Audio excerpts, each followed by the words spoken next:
And despite the economic slowdown in China, the country's biggest online travel firm remains pretty optimistic.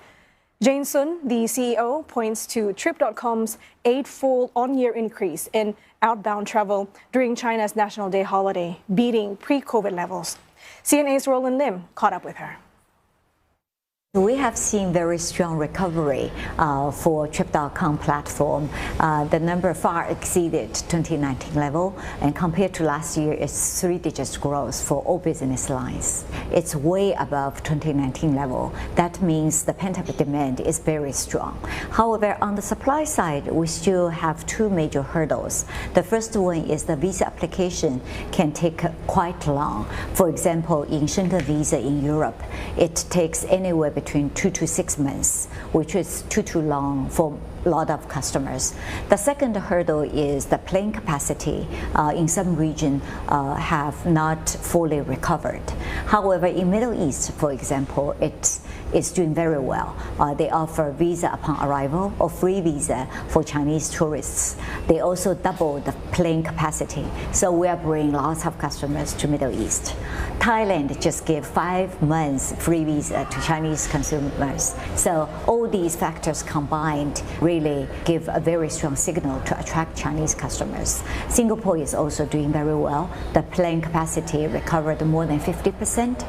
Visa application is also very efficient.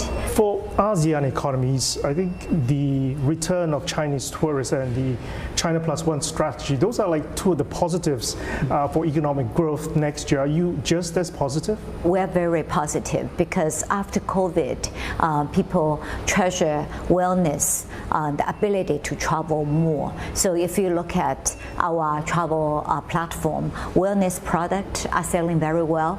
Experience products such as concert, music festivals are selling very well. Another type of the travel is for young people. They prefer to travel to remote area and use proceeds to help the people in a remote area, which we call philanthropism. So the sophistication level of Chinese tourists has gone higher. They used to go out of the country for shopping, for eating. Now you're saying it's more experiential type of experience. Are you seeing this sort of trends translate into your earnings, for example? Yes, customers are more sophisticated, and we are also having more innovation for our product. Instead of having 50 strangers sitting on the bus, now we offer a customized tour. Normally people prefer to travel with their close families, close friends. They will hire a car, hire a tour guide, and travel with 4 people or 6 people within their family. They design their own agenda and pick the restaurants that they like, have a very flexible schedule, so that becomes very popular. With the Chinese equity markets in the doldrums, as well as the property market also in crisis, do you find that Chinese citizens are still willing to spend, or are they holding back and saving? Yeah, in certain area there is some pressure, but if people are not buying a house, the disposable income becomes more, and we have seen travel, wellness, experience product are selling very well. So given the strained ties between the West and China, are you seeing Chinese travelers a little bit more reluctant to travel to these Western countries? I think our customers are still very eager to travel abroad.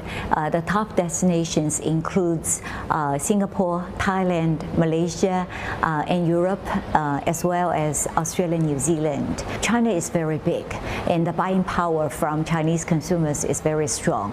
If we look at McKinsey's report, Chinese traveler on average per person per trip can purchase more than 2,000 USD per person per trip, which is very significant for local economy. So in terms of their travel plans around the globe, we're still seeing no specific locations that they are wary of going to?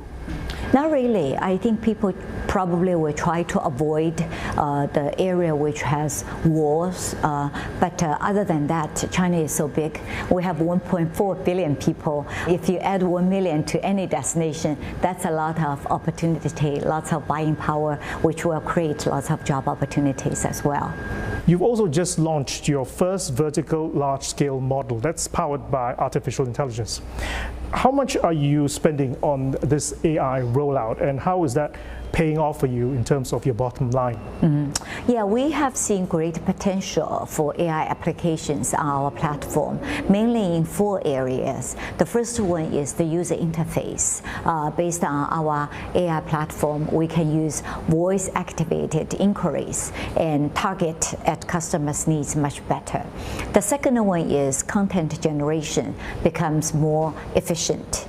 The third one is also for efficiency. Our coding time for engineers have decreased by almost 20%, and it can be even more efficient going forward.